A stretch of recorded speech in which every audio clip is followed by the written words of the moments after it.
The silence in the grand ballroom was deafening.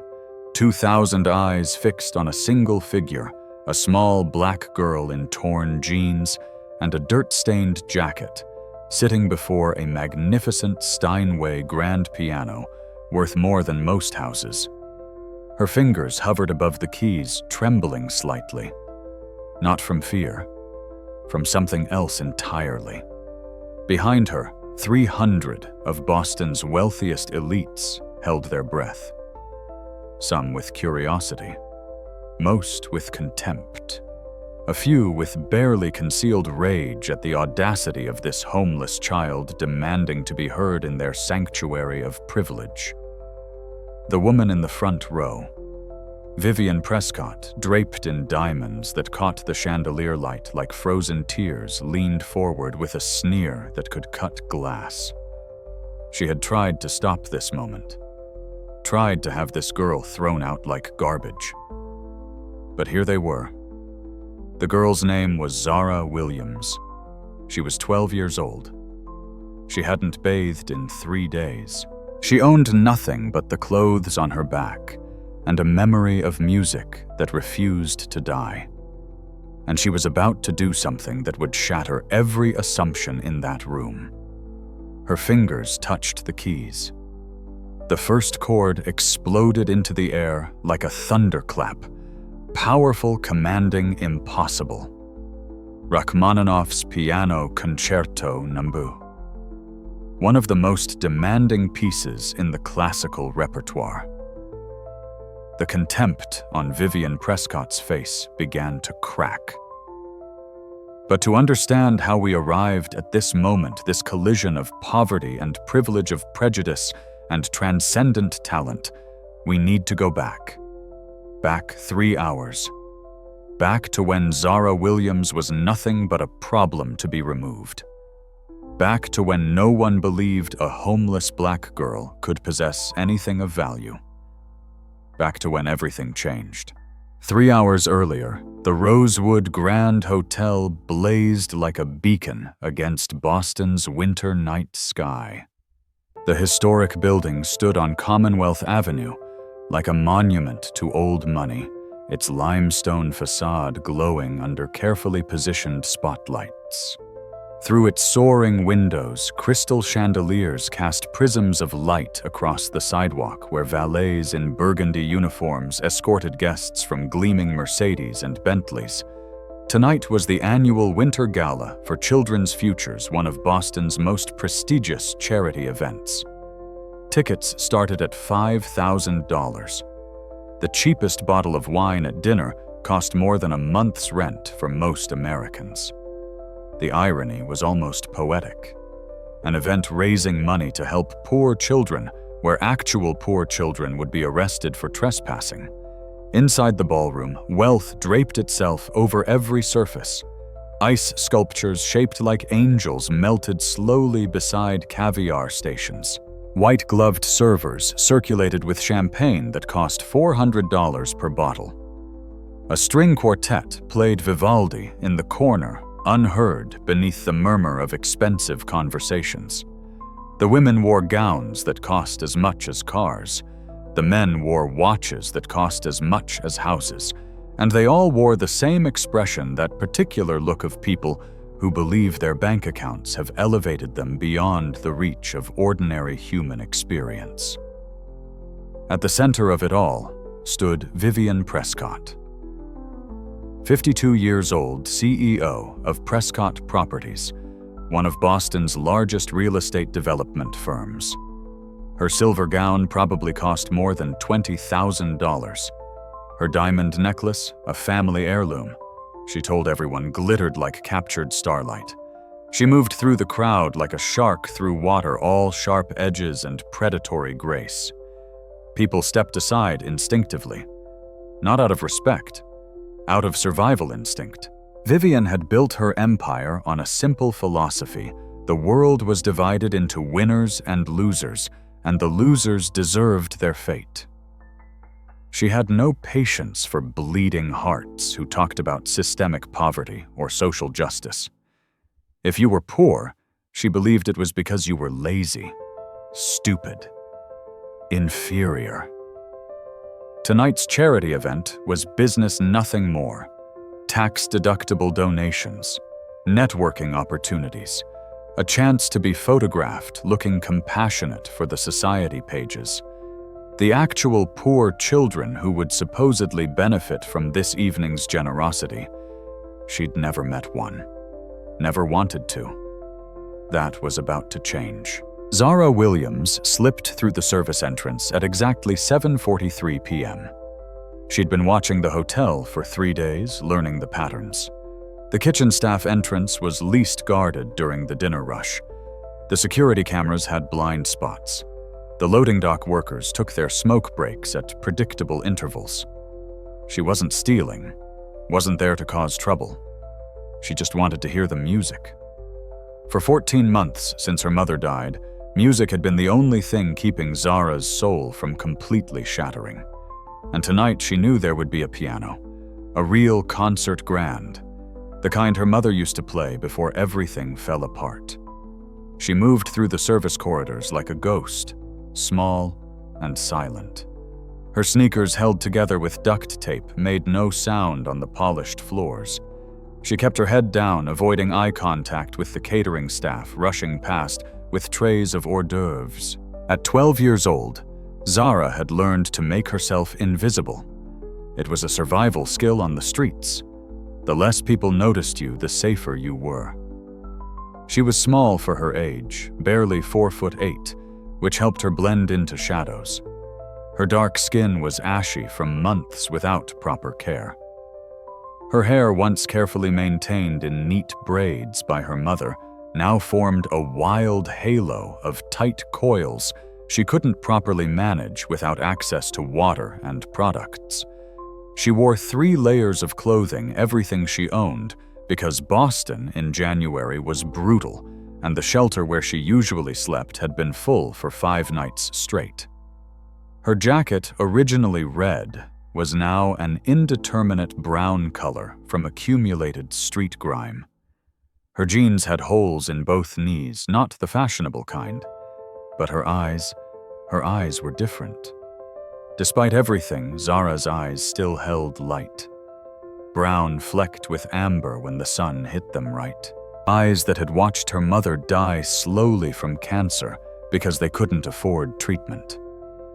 Eyes that had seen the foster system's failures up close. Eyes that had witnessed both the worst and the occasional unexpected best of humanity. Eyes that still believed music mattered. She reached the ballroom's side entrance, a service door disguised in the wall paneling. Through the crack, she could see the glittering crowd, could hear the string quartet finishing their set. And there on the stage, spotlit like a jewel in a crown, stood the most beautiful piano Zara had ever seen. A Steinway Model D Concert Grand. 9 feet of handcrafted perfection. Black lacquer so deep you could see your reflection in it. The kind of instrument her mother had talked about with reverence in her voice. Zara's breath caught. She pushed the door open just enough to slip inside. The ballroom was massive, 20,000 square feet of gilded opulence. The ceiling soared 40 feet overhead, painted with frescoes of cherubs and clouds. Crystal chandeliers the size of cars hung at regular intervals, casting rainbow patterns across the marble floor. Zara stayed close to the wall, hidden behind a marble column, just watching, just listening. The string quartet was packing up. Dinner was ending. The program was about to begin speeches, probably. Awards, self-congratulation. But in the transition, there was a moment of quiet. A moment when the piano sat alone and unguarded on the stage. Zara knew she shouldn't. Knew it was dangerous. Knew she'd be thrown out, or worse if caught. But the pull was too strong. Music wasn't just something she did. It was who she was. Her last connection to her mother. The only part of her old life that survived. She took a step forward. then another. Nobody was paying attention. The wealthy attendees were too absorbed in their own conversations, their own importance. Zara's hand reached out toward the stage stairs. "What the hell do you think you're doing?" The voice was sharp as a blade. Zara froze. Vivian Prescott appeared from behind a group of donors like an avenging angel in silver couture. Her face expertly maintained through regular Botox injections and chemical peels was twisted in disgust. She looked at Zara the way someone might look at a rat crawling out of a sewer. "Security." Vivian's voice cut through the ambient chatter. Conversations stopped. Heads turned. Security now. Zara's heart hammered against her ribs. She wanted to run, but her legs felt frozen. Vivian closed the distance in 4 clicking steps of her Louboutin heels. She was tall, 5'10", even without the shoes, and she used every inch of that height to loom over the small girl. "How did you get in here?" Vivian demanded. Her breath smelled like champagne and contempt. "Who let this street urchin into my event? I just wanted to hear the music," Zara said quietly. Her voice was smaller than she wanted it to be. "You just wanted to." Vivian's laugh was cruel. "You're filthy. You're tracking dirt on our floors. You probably have diseases. Do you have any idea how much people paid to be here tonight?" A crowd was forming. 20 people, then 40. Phones came out. Someone was already recording. Zara felt tears burning behind her eyes, but she wouldn't cry. Wouldn't give this woman the satisfaction. "I'm sorry," Zara said. "I'll leave. She glanced past Vivian at the piano still gleaming on the stage. "I just wanted to see the piano." "The piano?" Vivian's eyebrows rose in theatrical disbelief. "You don't even know what a piano is. Girls like you don't—" "I know exactly what it is," Zara interrupted, and for just a moment steel replaced the tremor in her voice. "It's a Steinway Model D Concert Grand. Hamburg manufacture, probably from the late 90s, based on the serial number plate design. 88 keys, 7¼ octaves. Action designed to respond to the softest touch or the strongest fortissimo." The crowd went silent. Vivian's face darkened. She didn't like being contradicted, especially not by a homeless child in front of her peers. "Knowing some facts you picked up from Google doesn't make you a musician," Vivian said coldly. "It makes you a parrot. Now get out before I have you arrested for trespassing." 2 security guards were pushing through the crowd now. Big men in black suits with earpieces. Zara knew she had seconds. Seconds before she was grabbed, dragged out, possibly arrested. She'd spent 3 nights in juvenile detention once already after being caught sleeping in a subway station. She couldn't go back. But she couldn't leave without trying. "Please," Zara said, and now her voice did crack slightly. "Please just let me play. 1 song, that's all. Then I'll leave and never come back." The request was so audacious, so impossible, that it stopped everyone cold. Vivian stared at her like she'd just spoken in tongues. "You want to play?" Vivian's laugh was sharp enough to draw blood. "You think you can walk in here dressed like something we scraped off our shoes and touch a $400,000 instrument I can play?" Zara said simply. "No." Vivian's voice dropped to something cold and final. "You can't. Girls like you don't play piano. You don't understand Chopin or Rachmaninoff or Debussy. You don't understand anything beyond where your next meal is coming from, and honestly, based on your appearance, you're not even very good at that." The crowd shifted uncomfortably. The cruelty was excessive even for Vivian. The security guards reached Zara's side. One grabbed her arm, not gently. "Ma'am, come with us," he said. Zara didn't resist. What was the point? This was how the world worked. People like Vivian Prescott made the rules. People like Zara just survived them. She was being pulled toward the service exit, away from the stage, away from the piano, when a new voice cut through the tension. Wait. Daniel Rivers was not a man who commanded attention through volume or aggression. At 63 years old, with silver hair and reading glasses perpetually perched on his nose, he looked more like a college professor than one of Boston's most influential philanthropists. But when he spoke, people listened. "Let her go," Daniel said quietly, addressing the security guards. The guards hesitated, looking between Daniel and Vivian. "Mr. Rivers," Vivian started, her voice tight with controlled anger. "This child is trespassing." I heard what she asked," Daniel interrupted gently. "She wants to play the piano." "Which is absurd," Vivian said.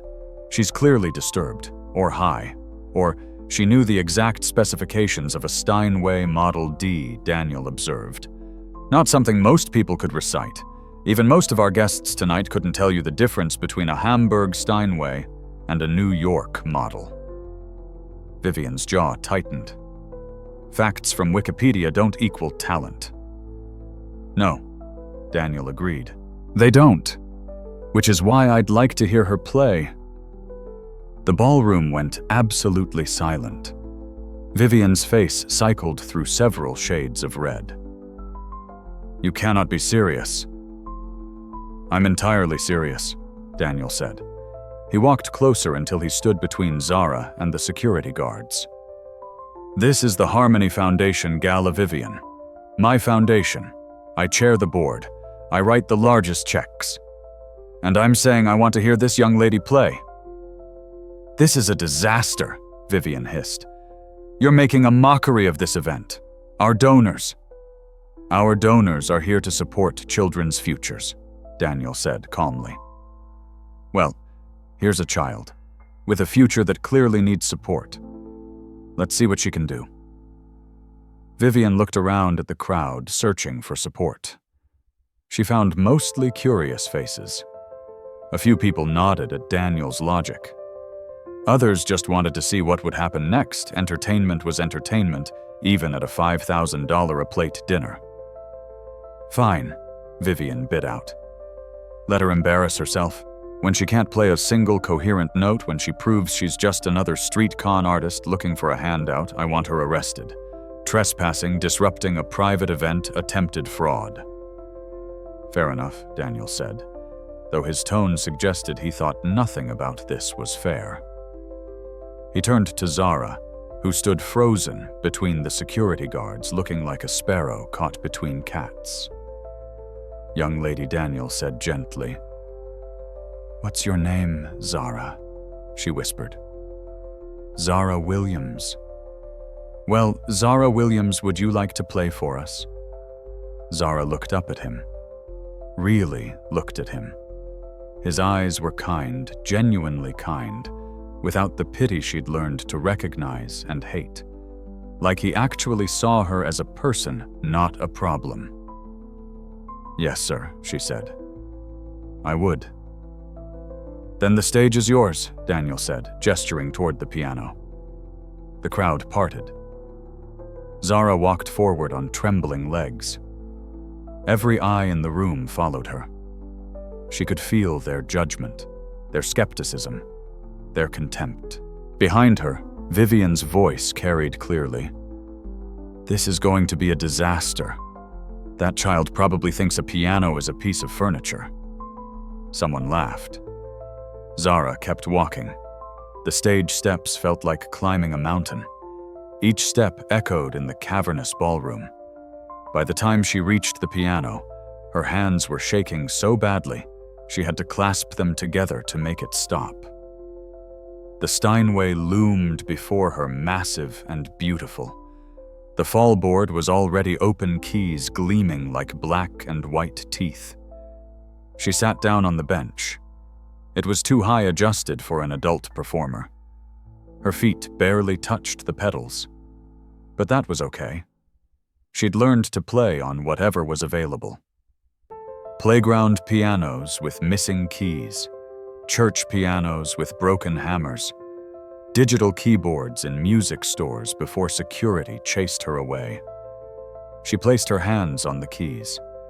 The ivory was cool and smooth under her fingers. Perfect action. The keys responded to the slightest pressure. This was what a real piano felt like, what her mother had always dreamed of owning. Zara closed her eyes. "Mom," she whispered, too quiet for anyone to hear. "This is for you." In the front row, Vivian leaned toward her dinner companion and said loudly enough to be heard 6 tables away, "I give her 10 seconds before this becomes a complete embarrassment." Daniel Rivers, standing at the side of the stage, just watched Zara's face.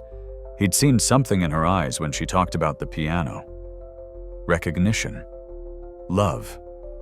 The same look he'd seen in true musicians his whole life. 3 weeks ago, Daniel had been walking through Boston Common when he'd heard piano music coming from the Parkman bandstand. Beautiful music, Debussy's Clair de Lune, played with more feeling than technique, but genuine feeling nonetheless. He'd found a small black girl sitting at the vandalized public piano, playing like her life depended on it. He'd watched for 20 minutes before she noticed him and ran. He'd been looking for her ever since. And now here she was. "Play," Daniel said softly, just to her. "Show them what you can do." Zara's eyes opened. She looked out at the sea of faces. 300 people waiting to judge her, waiting for her to fail. She looked at Vivian Prescott, whose sneer could have curdled milk. She looked at the piano keys gleaming under the lights, and she began to play. But before we hear what happened when Zara's fingers met those keys, we need to understand how a 12-year-old homeless girl came to possess the skill to silence a room full of skeptics. We need to go back further.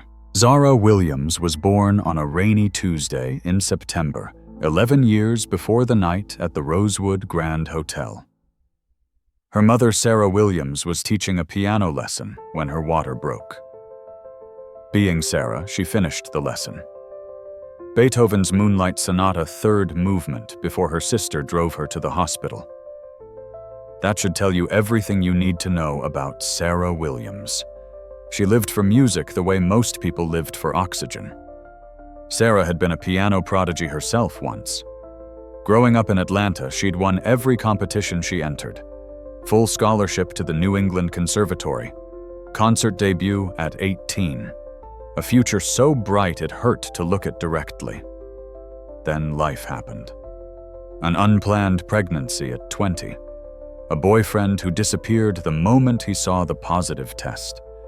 A difficult birth that left her with medical debt she couldn't pay. Dreams deferred, then abandoned, as survival took priority over artistry. But Sarah never lost her love for music. She became a piano teacher, working out of the one-bedroom apartment she shared with her daughter in Roxbury. The apartment was small, 400 square feet, but every inch of it sang. Sheet music stacked on every surface. A slightly out-of-tune upright piano dominating the living room. The sound of Chopin and Brahms and Rachmaninoff, filling the space at all hours. Zara's first memory was of music. She was 3 years old, sitting under the piano, while her mother taught a lesson. The sound surrounded her resonated through her tiny body. The vibrations of the strings, the hammer strikes the sustain of notes, hanging in the air like magic. She'd climbed onto the bench, startling her mother and the student, and pressed a single key. Middle C. The note rang out pure and clear, and Zara had laughed with delight. Again, she'd demanded hitting the key again. Again, Sarah had seen something in that moment. Recognition. Understanding. The same thing her own mother had seen in her at that age. Within a week, Zara was learning her first scales. Most children that age couldn't sit still for 5 minutes. Zara would practice for an hour without complaint. By 4, she was playing simple Mozart. By 5, early Beethoven. By 6, she was sight-reading music her mother's teenage students struggled with. "You have a gift," Sarah would tell her daughter, running her fingers through Zara's hair while they sat together on the piano bench. "Not just talent. Anyone can have talent. You have understanding. Music speaks to you, and you speak back." Their life wasn't easy. Sarah's teaching brought in maybe $2,000 a month on good months. Rent was $1,200. Utilities, food, Zara's clothes, and school supplies, everything was calculated down to the last dollar. But they had music. They had each other. Sarah taught Zara everything. Not just piano technique, but the history of every piece.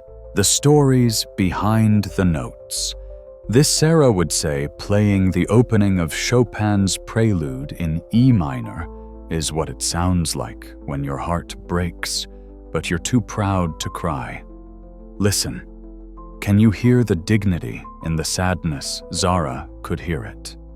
Could hear everything the music was saying beneath the notes. By age 8, Zara was performing at her mother's student recitals. Small audiences of proud parents watching their kids stumble through Für Elise, then watching in stunned silence as this little girl played Liszt with precision that seemed impossible for her age. She should be in a conservatory, people told Sarah. Proper training, a real teacher. Sarah would smile and not say what she was thinking, that she couldn't afford proper training, that she was the real teacher her daughter needed, that the system wasn't designed for poor black girls from Roxbury, no matter how talented they were. So she taught Zara herself. Everything she knew, every technique she'd learned at conservatory, every secret of interpretation she'd discovered in her own aborted career. Mother and daughter making music in a tiny apartment, while the world turned outside their windows. Zara was 9 years old when her mother started getting sick. At first it was just fatigue. Sarah sleeping more, having less energy for teaching. Just stressed, she told Zara. "Don't worry, baby." But Zara worried. She was 9 years old and already understood that her mother never complained. If Sarah admitted to being tired, something was wrong. The cough started in October. Dry, persistent, getting worse each week. Sarah didn't go to the doctor. Couldn't afford to. She had no health insurance. The Affordable Care Act plans cost more than her rent, and she made just enough to not qualify for Medicaid. So she did what millions of Americans do. She ignored it and hoped it would go away. It didn't go away. By January, Sarah was teaching fewer lessons. Too exhausted to sit at the piano for hours. Clients left finding other teachers. Income dropped. Zara started teaching herself. Her mother had given her the foundation. Now she used YouTube videos, library books on music theory, anything she could find to keep improving. She had to. When her mother got better, and she would get better, Zara told herself Zara needed to be ready to make her proud. In March, Sarah coughed up blood. That finally got her to a free clinic in Dorchester. A young doctor barely out of medical school listened to her lungs and went very quiet. "You need to go to the emergency room," he said. "Right now. I can't afford. This isn't about money. You need to go, now." The diagnosis was stage 4 lung cancer, non-small cell adenocarcinoma, already metastasized to her lymph nodes, her liver, her bones. The oncologist was kind but direct. "If we'd caught this a year ago, we could have done something. Now, we can make you comfortable. That's all." Zara Williams was 31 years old. The treatments they offered, palliative care, pain management, hospice, eventually still cost money. Sarah had exactly $2,300 in savings. The upright piano she'd bought, used 10 years ago, was worth maybe $500. She sold it to pay for her first month of pain medication. Zara came home from school to find the piano gone, an empty space in the living room. like a missing tooth.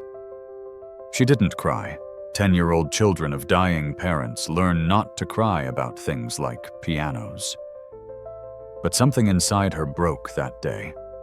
Sarah tried to keep teaching for as long as she could.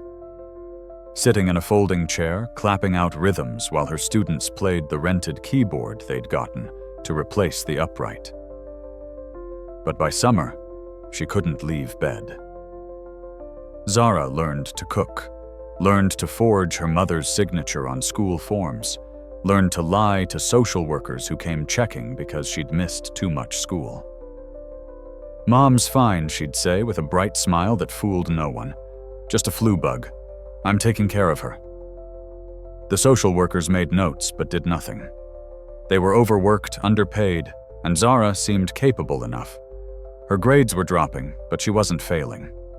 Not yet. Through it all, Sarah tried to teach.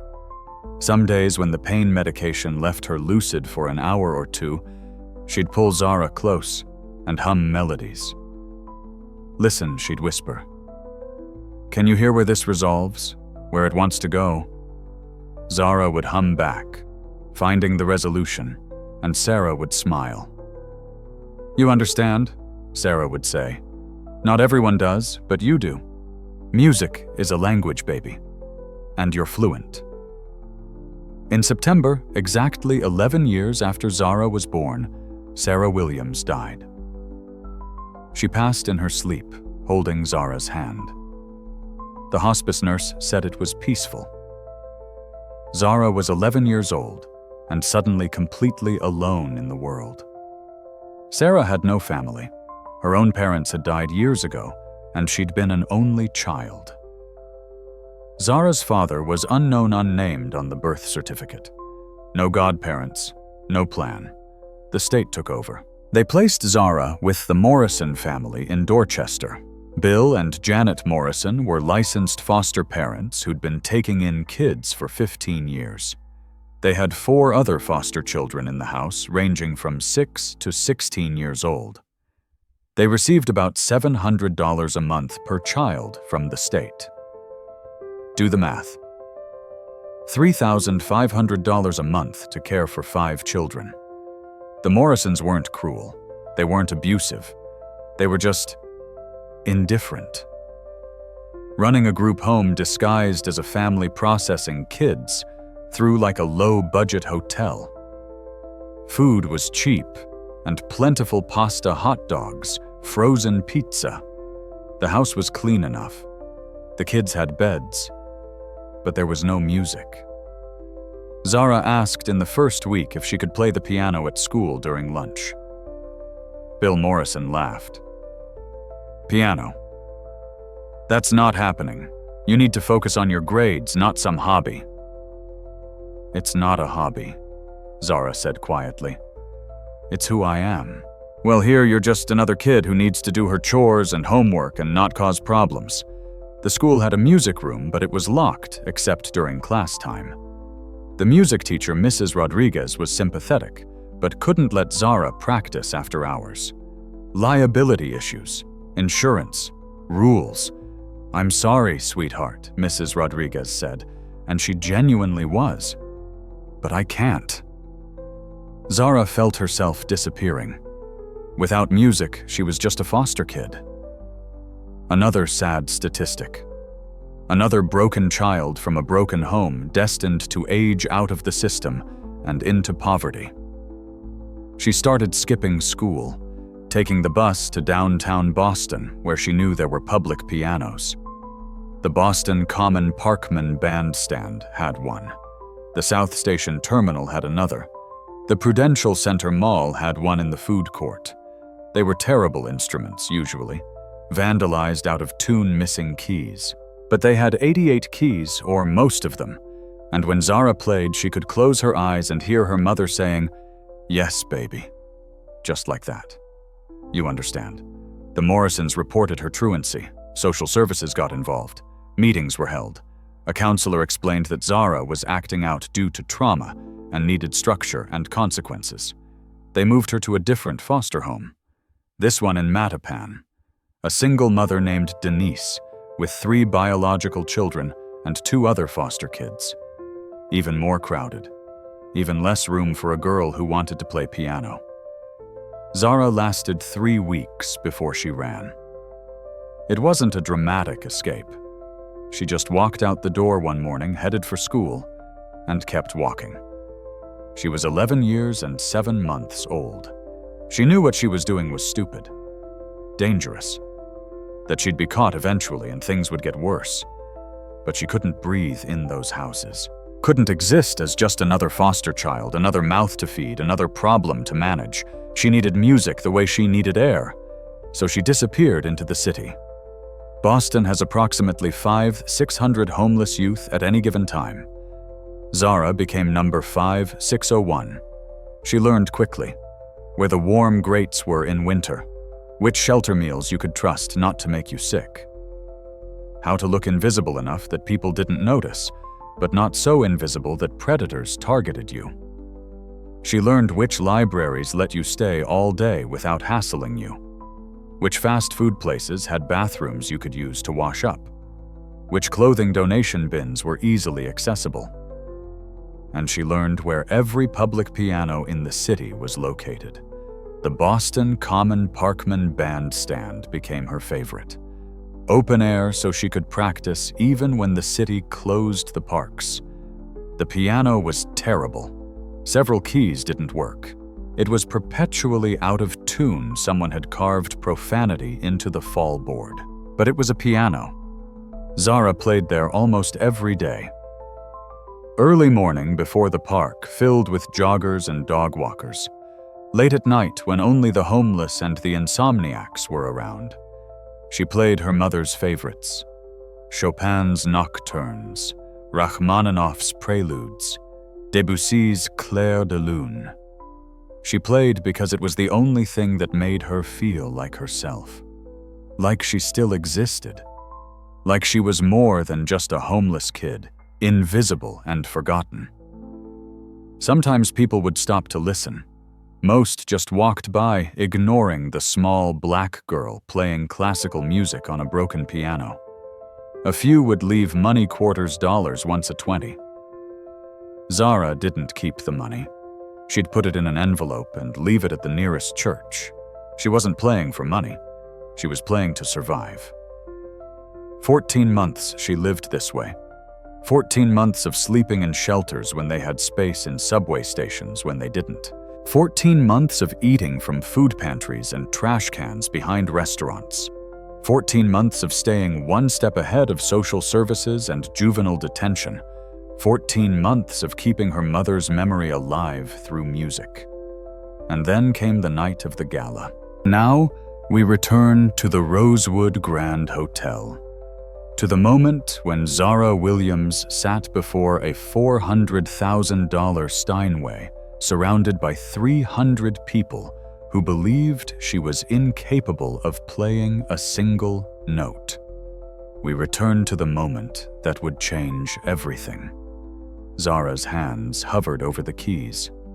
She'd chosen Rachmaninoff's Piano Concerto No. 2, one of the most technically demanding pieces in the classical repertoire. Her mother had been teaching it to her when the cancer got too bad to continue. Someday Sarah had whispered from her hospital bed, "You'll play this perfectly, and I'll hear it even if I'm not there to see it." In the audience, Vivian Prescott checked her watch ostentatiously. Behind her, someone whispered, "This is painful. Just get her off the stage." Daniel Rivers stood perfectly still, waiting. Zara closed her eyes, took a breath, remembered her mother's hands guiding hers over the keys. Feel the music, baby. Don't just play the notes, tell the story. What story was Rachmaninoff telling loss? Redemption. The struggle between darkness and light. The journey from despair to hope. Zara understood that story. She'd lived it for 14 months. Her fingers touched the keys. The first chord rang out powerful, commanding, heartbreakingly beautiful. The famous opening of Rachmaninoff's Second Concerto. Those deep, resonant chords that sound like church bells and thunder and the voice of God all at once. The ballroom went absolutely silent. This wasn't a child hunting and pecking for notes. This was real playing. Professional playing. The kind of playing that usually took decades to develop. Zara's small hands moved across the keyboard with impossible fluidity. The technical passages, the runs and arpeggios that most adult pianists struggled with, flowed from her fingers like water. Not perfect. She missed notes here and there. The instrument was too big for her small frame. Her feet barely reached the pedals. But the musicality was undeniable. She played the first movement's exposition, the dialogue between stormy passion and lyrical tenderness. Her right hand sang the melody, while her left hand provided the rumbling foundation. The Steinway's action responded to every nuance from the softest whisper to the strongest fortissimo. 30 seconds in, no one was laughing anymore. 60 seconds in, people were leaning forward in their seats. 90 seconds in, phones came out not to mock, but to record. This was extraordinary. This was something people would want to remember. Vivian Prescott sat frozen, her face cycling through disbelief, confusion, and something that might have been fear. This wasn't supposed to happen. Homeless children didn't play Rachmaninoff. They didn't understand Romantic-era piano literature. They were supposed to be ignorant, uneducated, inferior. But here was Zara Williams, small and dirty and homeless, playing with more soul than most of the guests in this room would achieve in their entire lives. Daniel Rivers felt tears prick his eyes. He'd known. From the moment he'd seen her at the park, he'd known she was special. But even he hadn't realized how special. The first movement continued.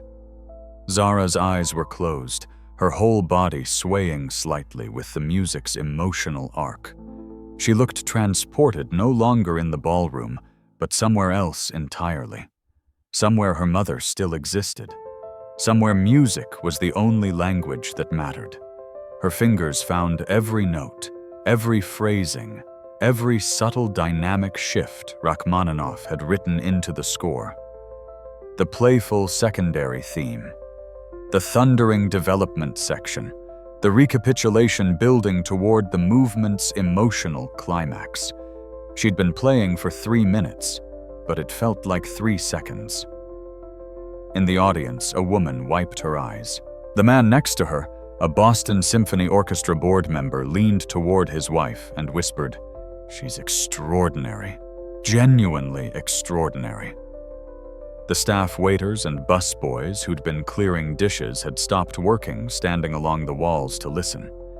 Even the hard cynics, the ones who'd laughed when Zara first sat down, were silent now. Because whatever preconceptions they'd brought into this room about homeless children, about poverty, about who deserved to be heard, were being destroyed with every note. This wasn't a party trick. This wasn't some savant playing mechanically. This was artistry. Real, profound, heartbreaking artistry. Zara played on, unaware of the shift happening around her. She was in conversation with Rachmaninoff, with her mother, with music itself. The notes poured out of her like they'd been waiting 14 months to be released. The first movement's coda approached those final crushing chords that sound like fate itself hammering on a door. Zara played them with everything she had. Every loss. Every night sleeping on the street. Every moment she'd been invisible, discounted, dismissed. The final chord rang out, then slowly faded into silence. For 3 seconds, nothing. Then the applause began. It started with Daniel Rivers, who rose from his seat at the side of the stage, his hands coming together in slow, deliberate claps that echoed through the ballroom. Then the man from the symphony board standing quickly, his applause more urgent. Then a woman in the back, then 3 more, then a whole section. Within 10 seconds, the entire ballroom was on its feet. The sound was thunderous, 300 people clapping, some cheering, some crying. A standing ovation that lasted not the polite 15 seconds of social obligation, but a full minute. Then 2 minutes. Zara opened her eyes, blinking in confusion. She'd been so deep in the music she'd forgotten where she was. The applause crashed over her like a wave, overwhelming and surreal. People were standing for her, cheering for her. She looked out at the audience, her vision blurring with tears. In the front row, Vivian Prescott remained seated, her face pale, her hands in her lap, not clapping. She looked like someone who'd just watched her entire worldview crumble. The applause continued. Daniel Rivers walked onto the stage, his own eyes wet. He approached Zara, who stood shakily from the piano bench, and did something that shocked the room even more than her performance. He bowed to her. A deep, formal bow of respect from one musician to another. Then he pulled her into a gentle hug. "My dear child," he said quietly, though the microphone on the piano caught his words. "That was one of the most beautiful things I've ever heard." Zara couldn't speak, could barely breathe. All she could do was cry, 14 months of held tears finally breaking free. Daniel held her until the storm passed, then turned to address the audience, keeping one hand protectively on Zara's shoulder.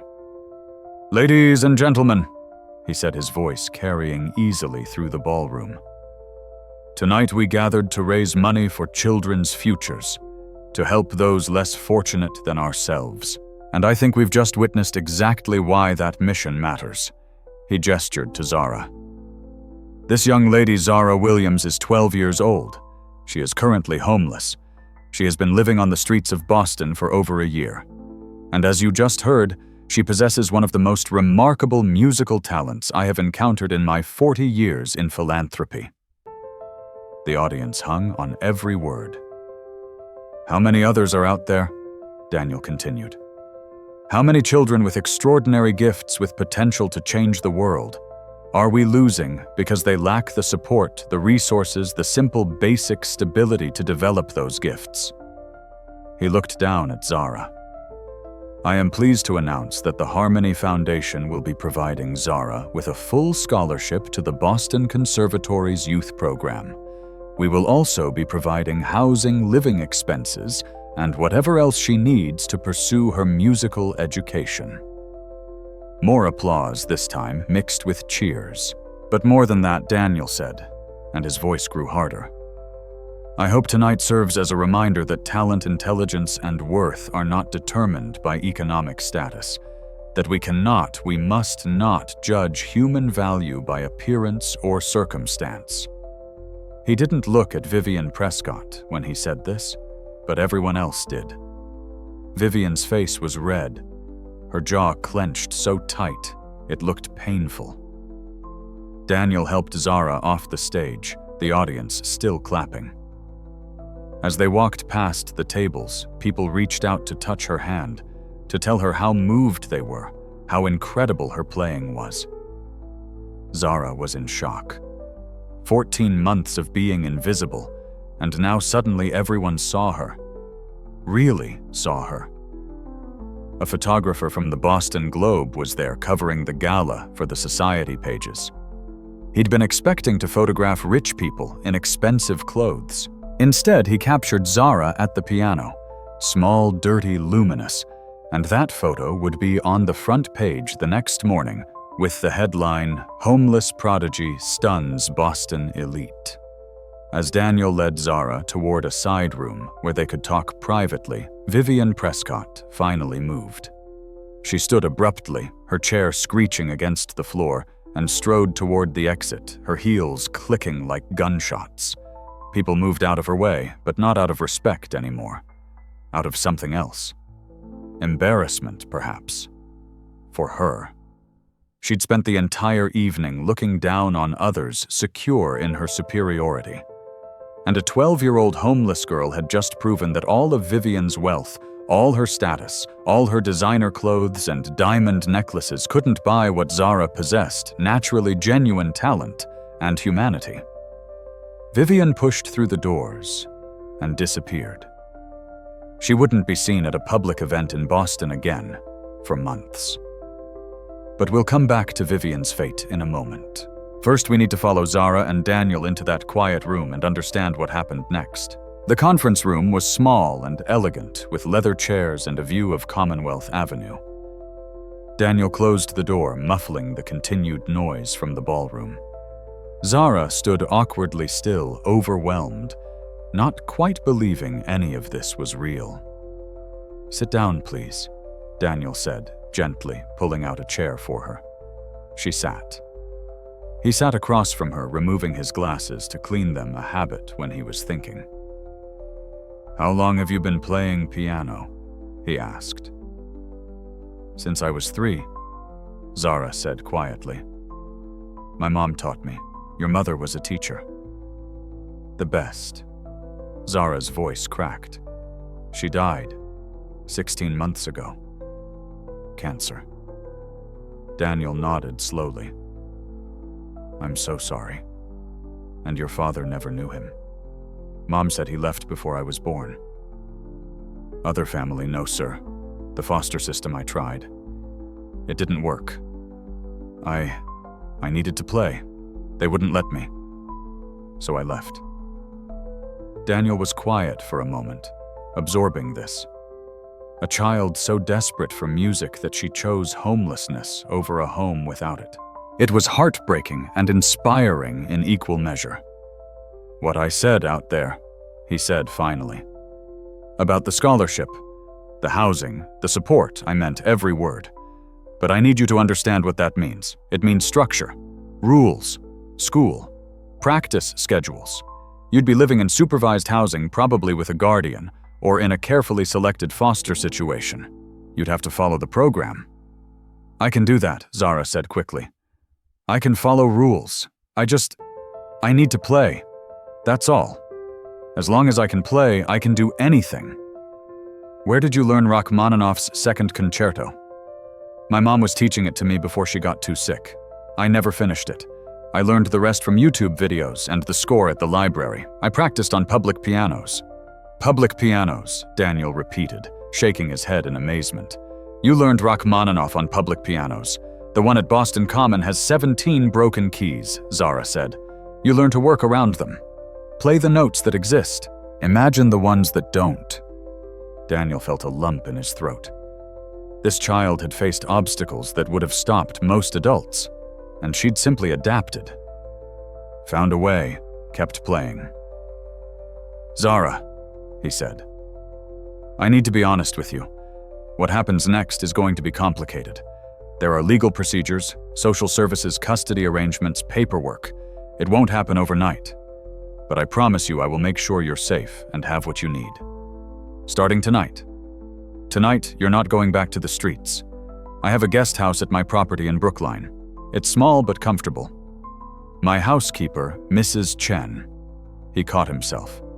"My housekeeper, Mrs. Rodriguez, lives on the property and can stay with you until we sort out the official arrangements. Is that acceptable?" Zara stared at him, unable to process.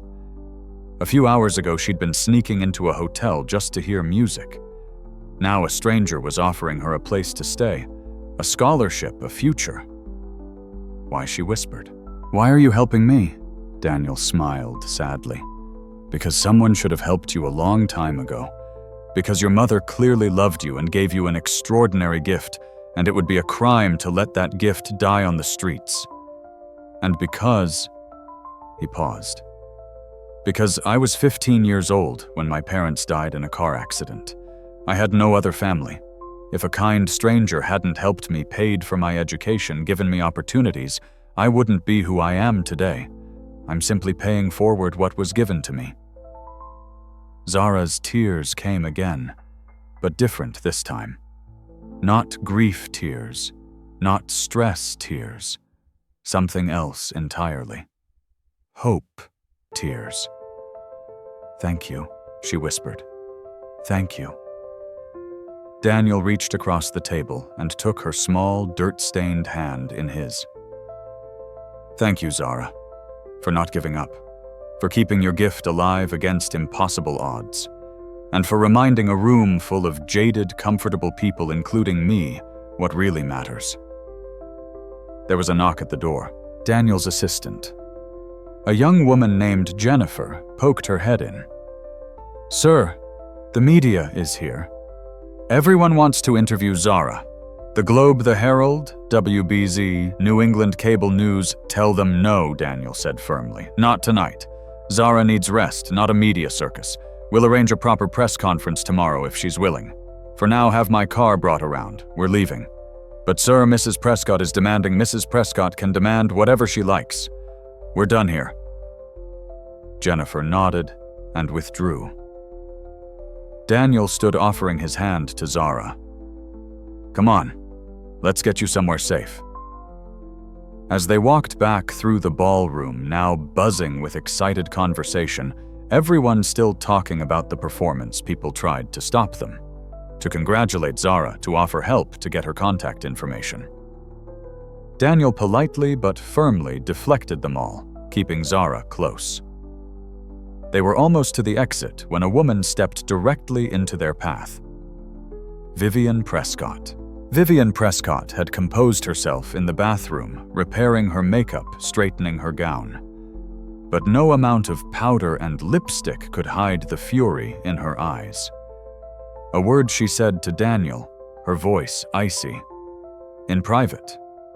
No, Daniel said, simply trying to move past her. Vivian stepped closer, blocking their path.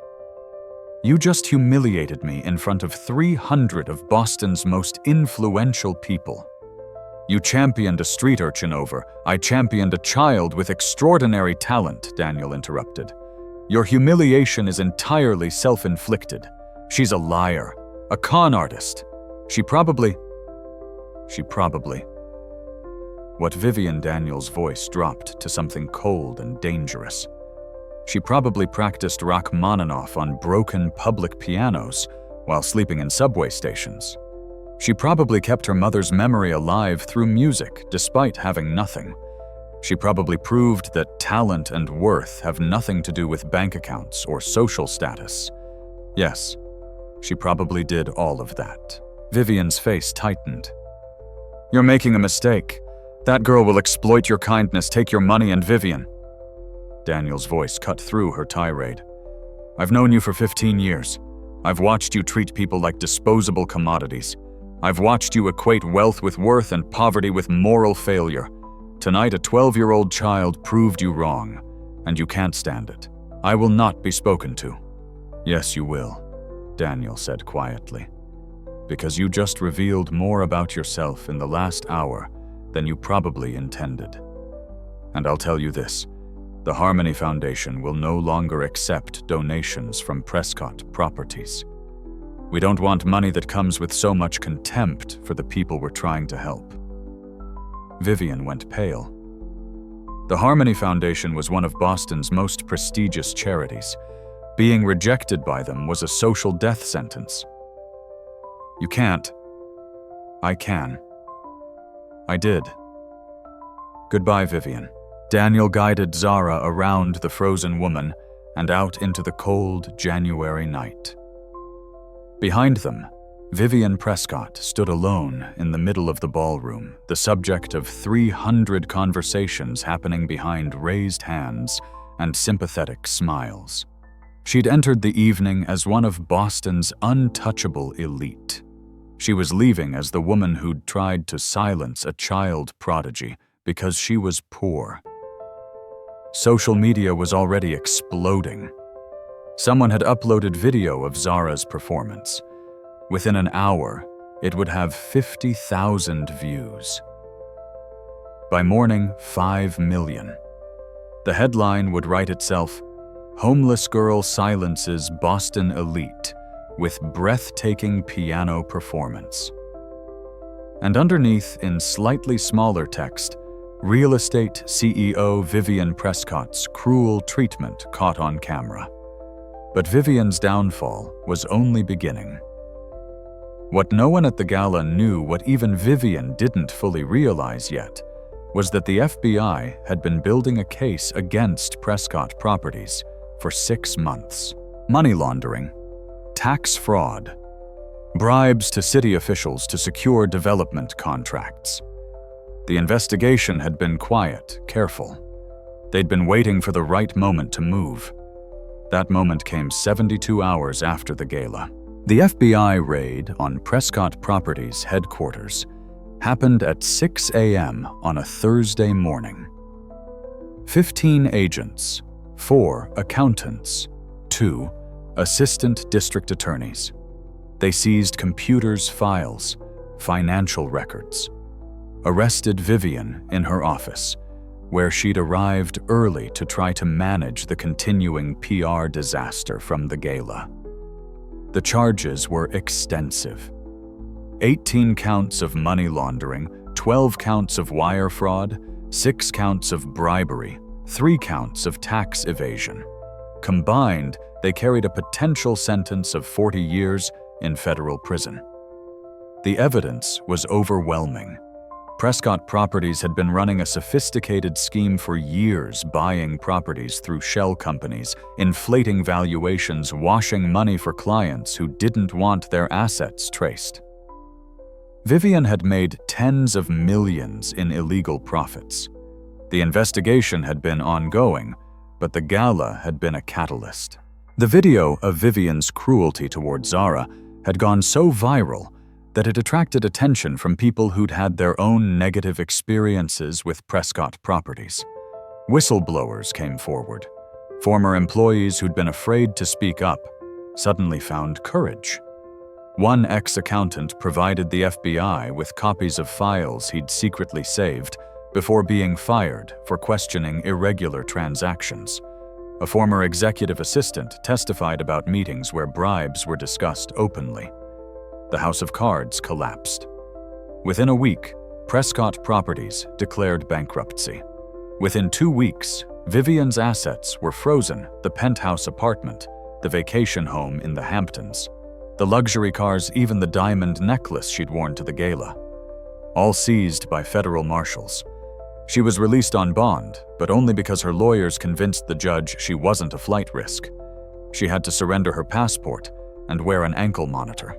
The woman who'd looked down on Zara Williams for being homeless was now facing homelessness herself. The trial was set for 6 months out. Legal experts predicted Vivian would take a plea deal, probably 15 to 20 years, in a federal minimum security prison. But that wasn't the worst part for Vivian. The worst part was becoming a symbol, a meme. The embodiment of everything people hated about the wealthy elite. Vivian Prescott. Syndrome became shorthand on social media for people who judged others based on appearance. Videos would surface of someone being cruel to a service worker or a homeless person, and the comments would fill with "she pulled a Vivian Prescott" or "Prescott energy." She'd become infamous, a cautionary tale, a reminder that cruelty often says more about the person delivering it than the person receiving it. Meanwhile, Zara Williams was experiencing a very different transformation. The guest house on Daniel Rivers' property in Brookline was small, just 1 bedroom, a kitchenette, a bathroom, but to Zara it felt like a palace. It had heat, hot water, clean sheets, safety, and most importantly, it had a piano. Daniel had moved a restored Steinway upright into the living room within 48 hours of the gala. Not a concert grand, the space was too small, but a beautiful instrument nonetheless. Zara spent the first week doing nothing but playing, making up for 14 months of inadequate instruments and interrupted practice. Her fingers flew over the keys for hours each day, relearning pieces she'd played on broken public pianos, discovering what they sounded like on a properly maintained instrument. Mrs. Rodriguez, Daniel's housekeeper, stayed in the main house, but checked on Zara multiple times daily. She was a widow in her 60s, kind and practical. She made sure Zara ate real food, not scraps and handouts. Made sure she bathed regularly. Made sure she had clean clothes that actually fit. "You're too skinny," Mrs. Rodriguez would say, bringing plates of rice and beans and chicken. Eat. Musicians need strength. Zara ate, gained weight. The hollow look in her face started to fill out. The legal process of securing permanent guardianship was complex. Daniel couldn't simply adopt her. There were procedures, investigations, evaluations. But he hired the best family law attorneys in Boston, and they navigated the system efficiently. Within 2 months, Daniel Rivers became Zara's legal guardian. She moved into the main house, into a bedroom that had its own bathroom and a window seat overlooking the garden. A bedroom that had bookshelves Daniel had already filled with biographies of great composers, music theory textbooks, and novels Mrs. Rodriguez thought Zara might enjoy. The Boston Conservatory Scholarship started immediately. Private lessons, 3 times a week, with Professor Elena Rostova, one of the most respected piano teachers in the country. Theory classes, music history, chamber music ensemble. Zara absorbed everything like a sponge. Professor Rostova told Daniel privately, "I've taught for 40 years. I've never seen natural talent like this. Never." But it wasn't just the talent that impressed people. It was Zara's humility, her work ethic, her genuine love for music. Some child prodigies became entitled demanding. Zara remained grateful for every opportunity. She practiced 6 to 8 hours daily without being asked. She thanked her teachers after every lesson. She helped Mrs. Rodriguez with dishes and vacuuming without complaint. "She's remarkable," Mrs. Rodriguez told Daniel one evening. "Not just talented. Good. Kind. After everything she's been through, she's still kind." Daniel smiled. Her mother raised her well. The media attention was intense at first. Every news outlet wanted Zara's story. Daniel carefully controlled her exposure, allowing only a few select interviews, always with him present. Zara handled it with surprising grace. She talked about her mother, about music, about gratitude. She never spoke bitterly about her time on the streets or in foster care. Just said, "I hope other kids get the help they need." The interview clips went viral. Zara became America's sweetheart, the homeless prodigy who proved talent transcends circumstance. Donations poured into the Harmony Foundation. Daniel established a new program, Sarah's Keys, named after Zara's mother. It provided music education and instruments to homeless youth across New England. Within 6 months, they'd helped 150 children.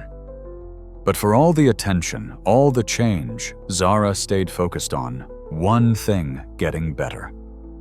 Honoring her mother's memory by becoming the pianist Zara Williams had always believed she could be. 3 months after the gala, Professor Rostova made an announcement. "Zara," she said at the end of a lesson, "I've been contacted by the director of Carnegie Hall. They're doing a series featuring young American artists next season. They want you to perform." Zara's eyes went wide. Carnegie Hall, the main stage, 2,800 seats, the most prestigious venue in American classical music. Zara couldn't speak, couldn't breathe. Carnegie Hall, the place every classical musician dreamed of playing, where Rachmaninoff himself had premiered his 3rd piano concerto, where Horowitz had made his American debut, where legends were born. "You don't have to decide now," Professor Rostova said gently. "Think about it. It's a tremendous opportunity, but also enormous pressure. You're only 12. "Yes?" Zara interrupted. "Yes. I want to do it." Professor Rostova smiled. "I thought you might. We have 9 months to prepare. We'll work on Chopin's 1st piano concerto. It's technically demanding, but emotionally accessible. Perfect for your debut. 9 months." Zara had 9 months to prepare for the most important performance of her life. She practiced like someone possessed. Carnegie Hall on a November evening is one of the most beautiful sights in New York City. The iconic building on 57th Street glows with warm light, its ornate Italian Renaissance facade welcoming audiences who've come from around the world to experience music history. Tonight, they were coming to see Zara Williams. At 13 years old, she'd had a birthday in September. Zara was the youngest solo performer Carnegie Hall had featured in a decade. The concert sold out in 48 hours. Tickets on the resale market were going for thousands of dollars. Inside the Isaac Stern Auditorium were seats filled with music lovers, critics, journalists, and curious spectators who'd heard the story of the homeless girl who played Rachmaninoff. Backstage, Zara was surprisingly calm. She wore a simple black velvet dress that Mrs. Rodriguez had helped her choose elegant but age-appropriate. Her hair, now properly cared for, was pulled back in a neat bun. She looked like any other young classical pianist preparing for a debut. But she didn't feel like other pianists. She felt like a girl who'd spent 14 months sleeping on the streets playing on broken instruments, keeping her mother's memory alive through pure determination. And tonight, she was going to show the world what that determination had created. Daniel Rivers stood with her in the green room. He'd flown down from Boston with Mrs. Rodriguez and Professor Rostova. He wasn't technically her father, just her guardian, but he felt paternal pride so intense it nearly overwhelmed him. "Nervous?" he asked. "No," Zara said honestly. "I've been waiting my whole life for this, even when I didn't know what this was. Your mother would be so proud." Zara smiled a rare, full smile that transformed her usually serious face. "I know. I can feel her. Every time I play, she's there." The stage manager appeared at the door. "5 minutes, Miss Williams?" Zara nodded, took a breath, rolled her shoulders like a boxer preparing for a fight. "Let's go," she said. The walk from the green room to the stage felt both infinitely long and impossibly short. Through corridors lined with photos of legendary performers who'd graced this stage: Caruso, Toscanini, Bernstein, Horowitz. Now, Zara Williams. She emerged onto the stage to thunderous applause.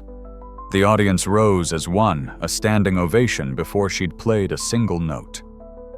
Zara walked to the Steinway Model D at center stage, the same model she'd played at the Gala, but this one was perfect. Regulated to ideal specifications, tuned to pitch so precise it could make you cry. She sat, adjusted the bench, placed her hands on the keys. The audience settled. The hall went quiet. Zara closed her eyes and thought of her mother. Thought of the tiny apartment in Roxbury filled with music. Thought of Sarah's hands guiding her through her first scales. Music is a language her mother had said. Learn to speak it fluently, and you can talk to people's souls. Zara opened her eyes, and she began to play. Chopin's Piano Concerto No. 1 in E minor. 22 minutes of some of the most beautiful music ever written. The first movement opened with an orchestral introduction, but this was a solo recital, so Zara launched directly into the piano exposition. The famous opening theme, lyrical and yearning, sang under her fingers. The Carnegie Hall Steinway responded to every nuance. The soft passages whispered like secrets. The powerful sections thundered like storms. The instrument and the player had become one entity speaking Chopin's language together. In the front row, a New York Times critic who'd come prepared to be skeptical, surely the girl couldn't live up to the hype, found himself completely transported. This wasn't just technical proficiency. This was artistry at the highest level. The second movement, the romance, was heartbreakingly beautiful. Slow, introspective, like a conversation with someone you've lost. Zara played it as a dialogue with her mother, each phrase a question or answer in their eternal conversation. People in the audience wiped their eyes. The third movement, Rondo, was playful and virtuosic. Zara's fingers danced through the rapid passages with joy, pure joy. This was music for the sake of music, celebration for the sake of celebration. The technical demands were extraordinary, but Zara had practiced every note, every phrase, every dynamic marking for 9 months. She knew this concerto better than she knew her own name.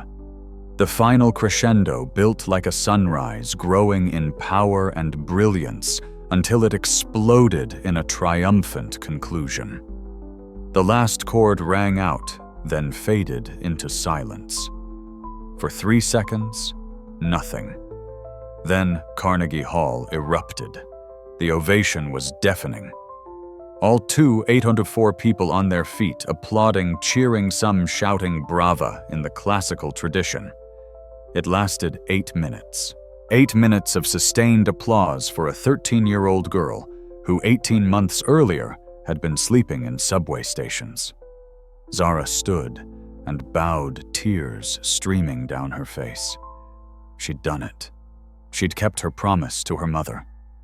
She'd shown the world what Zara Williams had always known, that Zara possessed something special, something that transcended circumstances and obstacles. The critics' reviews the next day were unanimous. The New York Times called it one of the most remarkable debuts in recent memory. The Washington Post wrote, "Zara Williams doesn't just play piano. She makes it sing, weep, and soar." But for Zara, the reviews didn't matter. The standing ovation didn't matter. The fame didn't matter. What mattered was that for 22 minutes she'd spoken her mother's language. And somewhere she was certain Zara Williams had been listening. 5 years after the night at the Rosewood Grand Hotel, Zara Williams stood at a very different piano. She was 17 now, about to turn 18. Tall, she'd grown 6 inches and poised. She still wore simple clothes, still preferred comfort over fashion. But she moved through the world with a confidence born not from arrogance, but from knowing exactly who she was. She was one of the most celebrated young pianists in the world. She'd performed at major venues on 4 continents: Berlin's Philharmonie, London's Royal Albert Hall, Tokyo's Suntory Hall, Sydney Opera House. Everywhere audiences came to hear the girl who'd risen from homelessness to play with the world's greatest orchestras. But tonight, she wasn't in a concert hall. She was in a community center in Roxbury, not far from the apartment where she'd grown up with her mother. The piano in front of her was a refurbished upright donated by the Harmony Foundation. Around her, 30 children sat in folding chairs, all homeless or recently homeless, all enrolled in the Sarah's Keys program. These were her kids now. The program had grown beyond anyone's expectations. It operated in 12 cities across America, providing free music education instruments and mentorship to homeless youth. Over 2,000 children had gone through the program. Many went on to successful musical careers. Others simply learned that they had value, that they possessed skills worth developing. Zara taught a master class every month, no matter how busy her concert schedule. These 2 hours sharing music with kids who reminded her of herself were the most important hours of her month. "Okay," she said to the children, who ranged from ages 6 to 15. "Who can tell me why we practice scales?" Hands shot up. Zara pointed to a boy in the front row. Miguel, age 9, living in a shelter with his mother. "Because they're the building blocks of music," Miguel said confidently. "Exactly. Just like you can't build a house without knowing how to lay bricks, you can't play Beethoven without knowing your scales. So let's review. C major scale. Everyone together. 30 children, some at keyboards, some at battered uprights, some at the refurbished grand Zara herself had purchased for the center, began playing in unison. It wasn't perfect. Not even close. Keys were missed. Timing was off. Some instruments were out of tune. But it was beautiful, because these children were learning the language Zara's mother had taught her, the language that had saved Zara's life and given it meaning. After the lesson, a small black girl approached Zara shyly. Her name was Amara, age 10, living on the streets with her grandmother after their apartment building was condemned. "Miss Williams," Amara said quietly. "Call me Zara, please." "Zara, I wanted to ask, do you think I could really be good like you?" Zara knelt down to Amara's eye level. She saw herself in this child. The same uncertainty, the same hope, fighting against odds that seemed insurmountable. "I think you can be better than me," Zara said. "Because you have something I didn't have at your age. You have support. You have teachers. You have a program designed to help you succeed. All I had was a broken piano and a dream. You have so much more. So yes, you can be good. You can be extraordinary. But only if you practice every single day and never let anyone convince you that you're not worth investing in." Amara's eyes filled with tears. She threw her arms around Zara's neck and whispered, "Thank you." After all the children left, Zara sat alone at the piano. Daniel Rivers had offered to wait in his car. He still insisted on accompanying her to these sessions, even though she was almost an adult, but she'd asked for a few minutes alone. She played quietly, not Chopin or Rachmaninoff, just a simple melody her mother used to hum while making dinner. A folk song Sarah had learned from her own mother. "Hey, Mom," Zara said softly to the empty room. "I kept my promise. I'm still playing, still speaking your language, and I'm teaching others to speak it too." Outside Roxbury continued its complicated existence. Gentrification pushing against poverty. Hope fighting against systemic inequality. Just like always. But in this community center, in this one room, music was creating a space where none of that mattered, where a child's value wasn't determined by their zip code or their parents' bank account, where talent and effort could still change lives. Zara played for another 10 minutes, then stood. Time to go home to the house in Brookline she now shared with Daniel and Mrs. Rodriguez, the family she'd never thought she'd have. Tomorrow she had rehearsal for an upcoming tour. 16 cities in 8 weeks. Sold-out performances. Critics waiting to review her interpretation of Mozart's Piano Concerto No. 24. But tonight, she'd taught Amara how to play a C major scale. And that felt just as important. Maybe more important. We should, for completeness, address what happened to Vivian Prescott. She took a plea deal after 6 months of pre-trial negotiations. 12 years in federal minimum security prison, forfeiture of all assets, banned from serving as an officer or director of any corporation for life. She was 53 years old when she entered the prison in West Virginia. She'd be 65 when released, assuming good behavior. The woman who'd built an empire on real estate and ruthless business practices now worked in the prison library shelving books for 30 cents an hour. She was interviewed once, 3 years into her sentence, by a documentary filmmaker making a film about white-collar crime. The filmmaker asked if she'd changed, if she'd learned anything. Vivian was quiet for a long time, then said, "I learned that I was wrong about everything that mattered. I thought wealth meant worth. I thought poverty meant weakness. A 12-year-old homeless girl taught me I was wrong, and I was too proud to listen. That pride cost me everything. Do you think about her? The filmmaker asked. Zara Williams. Every day, Vivian said quietly. I see her concerts on the news, read about her success, and I think about the night I tried to have her thrown out like garbage. That's what I'll be remembered for. Not my business success, not my charitable donations, just the moment I was cruel to a child and got exactly what I deserved. The documentary never aired, the production company ran out of funding, but the interview clip leaked online and went viral. People were divided in their reactions. Some felt Vivian deserved no sympathy. Others thought she'd genuinely learned from her mistakes. Most just found the whole thing a fitting coda to a cautionary tale. Vivian Prescott became a footnote in Zara Williams' story, a villain in someone else's triumph, a reminder that how we treat others in their most vulnerable moments reveals who we really are. So what's the moral of this story? What are we supposed to learn from Zara Williams and her journey from homeless child to celebrated artist?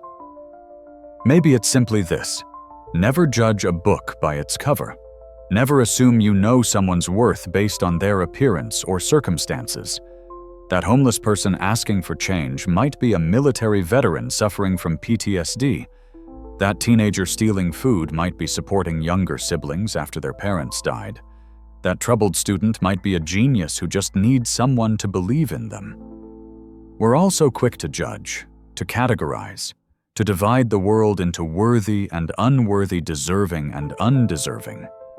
But Zara Williams proved that talent, intelligence, and humanity exist everywhere, in every economic class, every neighborhood, every situation.